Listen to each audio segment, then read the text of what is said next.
Hey there, it's Tom Ryan, founder and CEO of ICR. Before we get into the next episode, I wanted to ask that you subscribe to the show. It'll help us get even more unique and interesting guests on the podcast and in turn continue to educate management teams and the growing ecosystem that creates value for fast-growing private and public companies. And while you're at it, head over to Apple Podcasts and leave us a 5-star rating. Very much appreciated. Technical brands are winning. Performance-oriented brands are winning. That's a trend that does not seem to be slowing down in the world. In luxury markets, lasting success is built on legacy and craftsmanship. And while trends come and go, quality never goes out of style.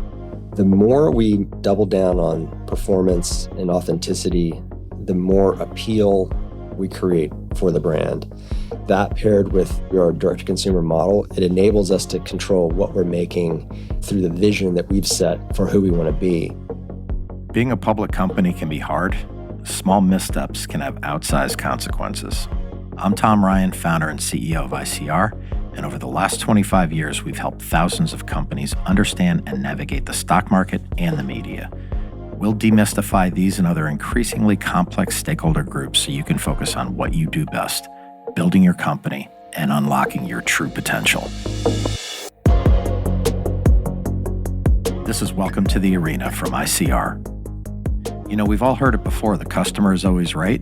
For many businesses, that's sound advice, but for premium brands, the road to success often takes a different route. Rather than reacting to every shift in demand, it's about staying rooted in a philosophy, delivering quality, staying authentic, and fostering relationships that stand the test of time. Today's guest has fully embraced this approach, leveraging his brand's strengths to set a new standard of excellence in the technical apparel market. Today's guest is Stuart Haselden. Stuart has been the CEO of Arc'teryx since 2021 and brought over 20 years of global experience in retail and premium brands to the company, having worked in North America, Europe, Asia, and Australia for big names such as Away Travel, Lululemon, J.Crew, and Saks Fifth Avenue. Stuart served as a cavalry officer in the United States Army, a defining experience for him that shaped his views on leadership. His service was also the beginning of a lifelong love of mountain and alpine sports. In fact, Stuart learned to ski in the Austrian Alps while he was stationed in Germany. His passion for the outdoors and leadership is central to his business approach, and he sees working shoulder to shoulder with leaders at all levels as critical to building a company's future success. Let's enter the arena with Stuart Haselden.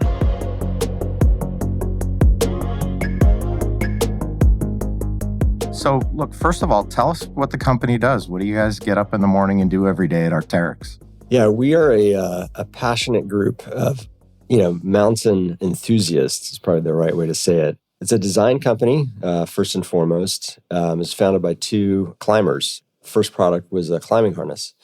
And that led to a technical pack, which then led to technical outerwear. Every product that we make is aimed at solving a problem for a mountain athlete. Each of those products was born from those two founders needing a product that didn't exist in the market, and so they invented it. Yeah. And along the way, they invented this great brand that is equal parts technical excellence, very best performing products in the world, and beautiful. These are products that have a minimalist aesthetic, stripped down. Those elements are the ingredients or the guiding principles for everything we make. And, so most of the history of Arc'teryx has been around exactly that, designing products to solve problems for mountain athletes. And it wasn't until, the new ownership, 2019, new leadership that followed, that we began to look at how do we also combine this great design company with becoming a great direct-to-consumer retail company. So that was sort of my contribution to most of the journey so far. I obviously read your bio. Maybe in your own words, tell us a little bit about your career journey and how did this opportunity present itself to you? Yeah, absolutely. So as you mentioned, I began my professional life as a U.S. Army officer. And so that life-shaping experience helped me become a lifelong student of leadership and how that translates into human endeavors of all types. And left the Army, did an MBA as a transition into the business world, landed at Saks department stores, and fell in love with retail. Had no sort of passion for that business before I joined Saks. But soon after joining, really fell in love with the speed, the dynamic nature of retail. You're reinventing your product line every 6 months, low barriers to entry, cutthroat capitalism. All those things were elements that make for a business and an industry that is very dependent on leadership. And I loved it. And so I left Saks, I landed at J.Crew, working for a guy named Mickey Drexler, and was there 9 years. And there I fell in love with direct-to-consumer. Yep. The connection to the customer, owning your design, owning your products 100%, and growth. So that was a great experience as well. And following that, landed at Lululemon. And there I kind of learned the genius of technical apparel and sport and performance, which I think is a trend that continues to shape the industry overall today. Yeah. Technical brands are brands that are winning, and it's commanding a premium with consumers in the marketplace. So that experience with Lulu was career shaping as well. I left Lulu after 5 years, really enjoyed my time there. Had a brief stop at a company called Away Travel. Yep. While I was there in 2020, I was approached by some folks that I knew that were investors in Amer Sports that owned Arc'teryx. And it was a bit of a dream job. So, as you mentioned in the intro, I'm a lifelong skier, love the mountains. It's really sort of a passion for me. The blood pressure just goes down every time you're on the mountain, right? Exactly. Yeah. It's really where, I spend my best days with my family is on the mountain. So when they approached me for this, it was an opportunity I couldn't say no to. And it was also a situation where, as I mentioned, what Arc'teryx needed at that point in its evolution was exactly sort of what I knew how to do, which was to build a global business at scale aimed at direct-to-consumer business model. So that's been the focus over the last few years. It's been a fantastic journey building that team, building and amplifying Arc'teryx's position as a fantastic best-in-the-world design company to make it also a best-in-the-world retail company. And you mentioned Amer Sports, that structure. How does Arc'teryx fit into the portfolio of brands? And do you benefit from that structure? What does it do for you? And, how can you excel within that structure? The company's organized into 3 segments. So technical apparel, which Arc'teryx leads, along with Peak Performance, which is a smaller sister brand based in Sweden. The second segment, led by Salomon, outdoor performance, really includes the Salomon footwear and apparel business, as well as the winter sports brands, Atomic and Salomon. And then the third segment is Ball and Racket, and that's Wilson and its group of brands. So within that, Arc'teryx is the largest, fastest growing, most profitable part of the business, and over 90% of the sales for the technical apparel segment. We're able to benefit from just the scale of Amer, the balance sheet of Amer, the financial resources, and in certain cases, the technical know-how of other brands. Salomon helped us enter the footwear market originally about 8 years ago. And our designs all came from Annecy, from Salomon, up until March of this past year, where we launched our own designs from the team we stood up in Portland. Yeah, very cool. And you obviously play in a relatively crowded space. How do you talk about what makes you different? Obviously, your technical knowledge and ability to deliver that to the marketplace is really key. But just generally, how's the brand differentiated in your mind? If you look at the history of Arc'teryx, it has been an innovator in performance products, whether climbing harnesses, packs, or jackets. And Arc'teryx invented the waterproof zipper. It pioneered articulated designs. It invented one of the highest performing storm hoods for an outdoor jacket. So there's a litany of innovations that I could mention that really are ways in which Arc'teryx stays at the forefront of innovation in the outdoor performance market. That is an important way in which we lead the market in performance products. What I'd also say is, for the most part, in our part of the industry, our competition are wholesale-oriented brands who sell their products to other specialty retailers. We are the only brand of consequence that has 75% of its revenues through its own channels. This gives us a relationship with our customer that we believe is a competitive advantage, and it helps us to focus our product development, focus our in-store offerings and the experiences that we create in a way that is sharper and more important to our customers. Having the corporate structure that you have, this is a big professionalized business, obviously. But how do you keep that authenticity as you like innovate? Some brands, sometimes when they kind of grow up and get bigger, they can lose sight of that and they kind of lose that authenticity. Is that like a gut feel thing, like given all your experience, or like how do you balance kind of getting big and, being in a formal corporate setting with like the authentic nature of like the two guys that started it way back when? Yeah, it's a great question. And I think a lot of companies, they fall into a trap chasing revenue. They feel pressure from investors, pressure from Wall Street to deliver a number. And we are at a stage, and hopefully this remains true forever, but we're at a point where the more we double down on performance and authenticity, the more appeal we create for the brand. When I joined the company, our assortment was quite bloated, over assorted. We were making products that were not technical. We were making plaid shirts, dresses, a number of things that just, they didn't serve the mountain athlete. And so we made a declaration early. We were not going to make any products that weren't in service to, again, solving problems for folks on the mountain, pursuing their sports, whether it be hiking, climbing, skiing. We were going to make performance products. And so we exited a lot of these more lifestyle, quote unquote, products in favor of performance. And what we've seen is an enthusiastic response from our customers. And that paired with taking control through our direct-to-consumer model, it enables us to control what we're making and drive our revenues in a greater degree through the vision that we've set for who we want to be. So today, if you go to our design center, you're going to meet our, some old crusty climbers who are working on a harness or a pack or a jacket that they're going to take on the mountain that afternoon and beat the crap out of it, bring it back the next day and iterate on it, make it better. And the reason I mention that is that they're not working on a design brief from a merchant to fill a certain consumer. Based on a focus group or some. That's right. In most cases, they're building products for themselves. And it's just the way our two co-founders started the company, building products for themselves, where they couldn't find what they needed in the market. That we continue to have that ethos. We continue to have that as the central manner in which we build product. And those folks are never aware of market share or, assortment gaps or how we might create a commercial outcome. It's really focused on performance.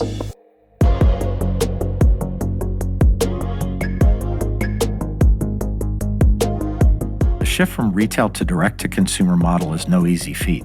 To be successful, brands must build a strong, recognizable identity while tackling new challenges in logistics, discoverability, and scaling. Under Stuart's guidance, Arc'teryx has embraced this transition, redefining customer relationships and strengthening their profit model. But as with any major change, there were certainly some hurdles along the way. It was hard. And what I would say, there were two important catalysts that enabled that to happen. The first was the company went private. So we were not in the glare of public markets trying to shrink our wholesale distribution while we're standing up this unproven new retail concept. We could do that, as a private company with the right focus. The second thing that was a catalyst was COVID. So we were faced with a situation where our suppliers were calling us and telling us, we're cutting your production 25% because our factory just closed because of COVID. And so that forced us into a place of, I don't have enough inventory to go around for all the things I want to do between my own stores and my wholesale partners. And so where we were pushed to make choices between our own channels and our wholesale partners, we opted for, selling it through our own channels. That said, we did protect inventory with our best wholesale partners. And as we emerged from COVID, we had retained more premium wholesale partners that we believed we wanted to grow with for the long term. So they're still with us. We exited wholesale specialty retailers or otherwise that were more discount oriented, that couldn't sell our brand in a full price premium manner. We exited those relationships. And at the same time, we were investing, building a team, testing retail models that over the span of 2 to 3 years, we were able to find the right recipe for how to build a really productive, really profitable owned retail model. And so we continued to build on that and amplify it and scale it in all the regions where we operate today. Yeah. And just to give listeners a sense of the business, without sharing anything you don't want to share, like where do you stand right now in terms of like the scope and scale of the business relative to kind of the TAM and the opportunity around the world? Like what gets you fired up, when thinking about blowing this thing up all over the place? Yeah, I mean, we're just getting started. So early days, what we've shared with investors is we see the opportunity to have 500 to 600 stores around the world across all our regions. In North America, easily we could have 200 plus. We have around 60 today, so not even halfway to that number.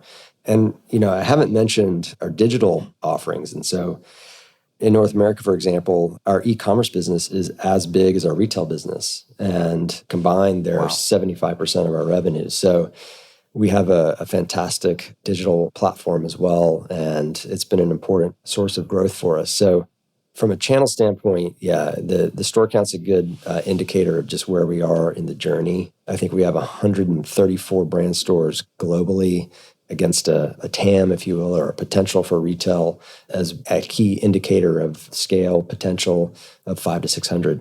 And we think that's conservative. There's likely the opportunity to go beyond that. And as you think about TAM, we compete in the outdoor space, we compete in the luxury outerwear space, and we compete in the athletic footwear and apparel space. So across those three segments, we think the brand has, a tremendous opportunity. Yeah, awesome.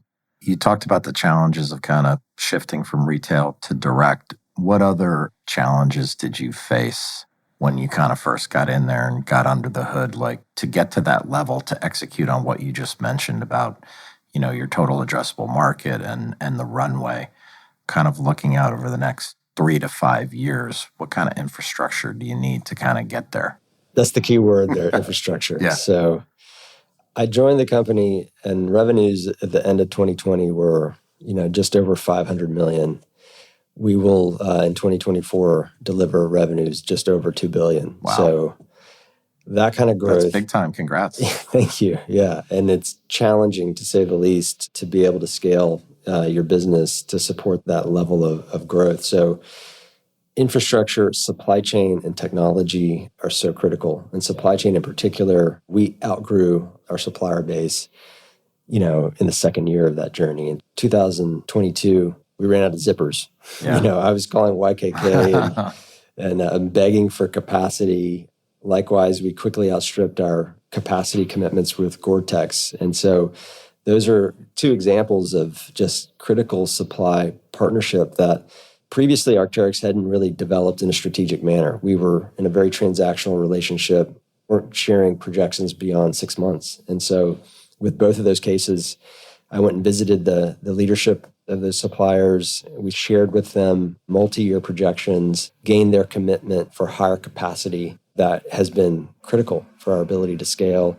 Similar with factory commitments. We invested in the leadership and the team internally, our supply chain team, and that was critical to our success. We will not continue to deliver the results that we've seen without those continued investments, and it's a key area of focus. Yeah, it's like table stakes, right? It's not even like an elective, you got to go for it. Just continuing with that theme, I always think like if you have 10 amazing people, you can like take over the world, Talk about your management team and kind of where they come from and their experiences and what they bring to the table, the people around you.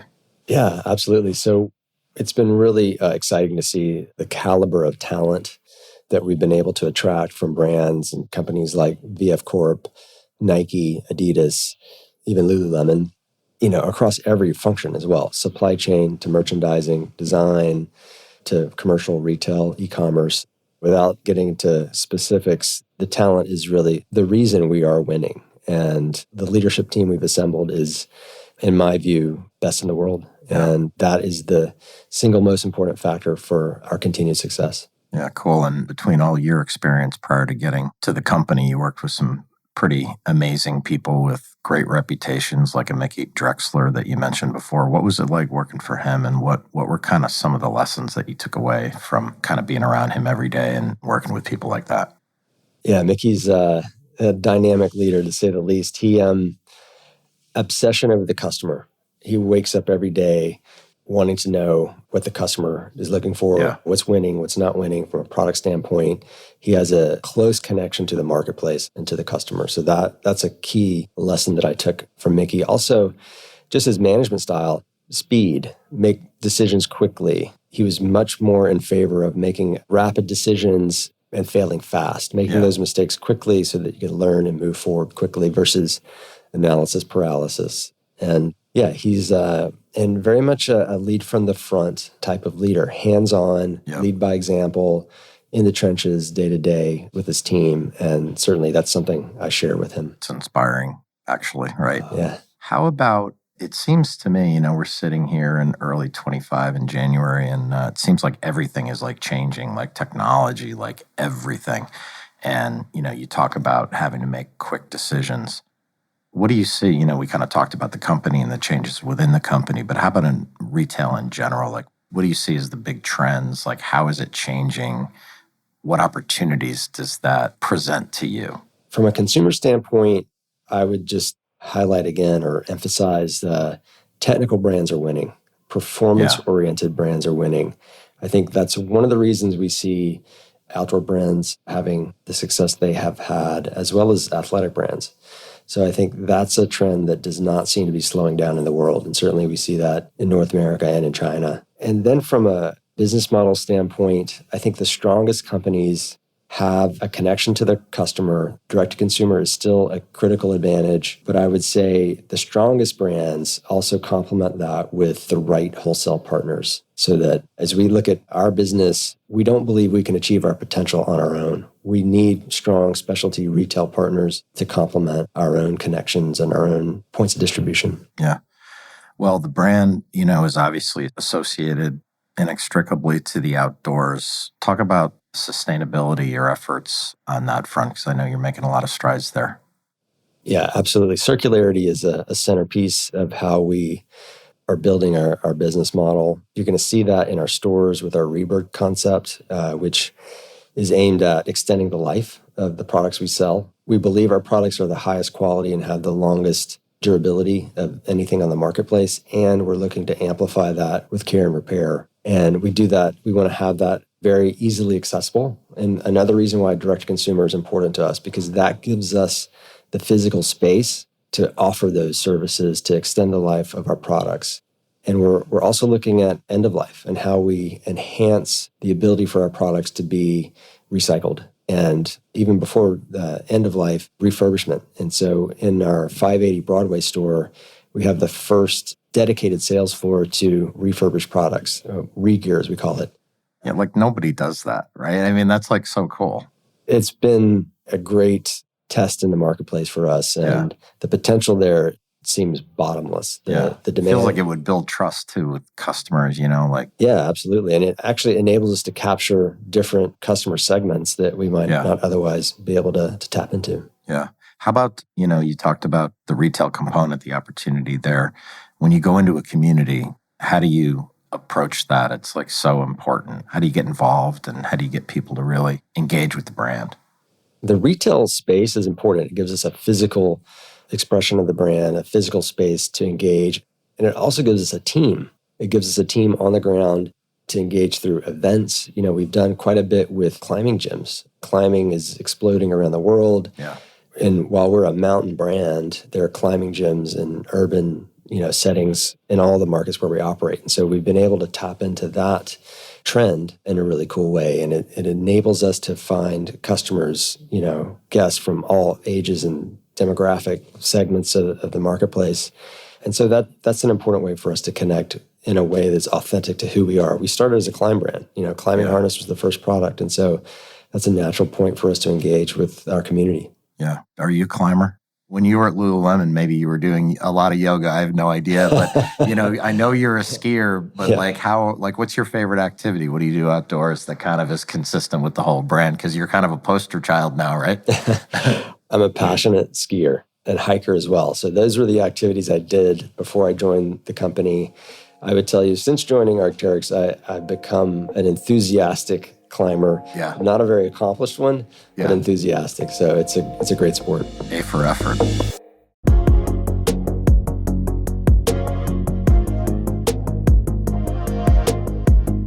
Arc'teryx has proven that premium brands can thrive when product strategy and vision align. By building authentic connections with customers and prioritizing product quality, they've cultivated strong brand loyalty and solidified their position as a leader in the space, redefining excellence for both themselves and for the entire technical apparel industry. At Welcome to the Arena from ICR, we're working really hard to bring you exciting guests and great content. If you found this episode insightful, please subscribe to the show on your podcast app and leave us a 5-star rating. The more the show grows, the more interesting voices we can have on the podcast, and in turn, that should demystify a lot of the stakeholders around public companies and soon-to-be public companies. Thank you so much for listening. A big thanks to Stuart for joining me today. Under his leadership, Arc'teryx has mastered the art of innovation for technical gear. They continue to push boundaries with projects that will influence what's next in outdoor performance and sustainability, and I can't wait to check in with them down the road to see their progress.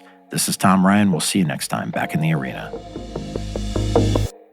References to specific stocks are not intended to be recommendations for specific trading behavior. Comments presented on this podcast are intended for informational and educational purposes only, and do not represent opinions or recommendations on whether to buy, sell, or hold shares of a particular stock. All investors are advised to conduct their own independent research into individual stocks before making a trading decision. In addition, investors are advised that past stock performance is no guarantee of future price performance.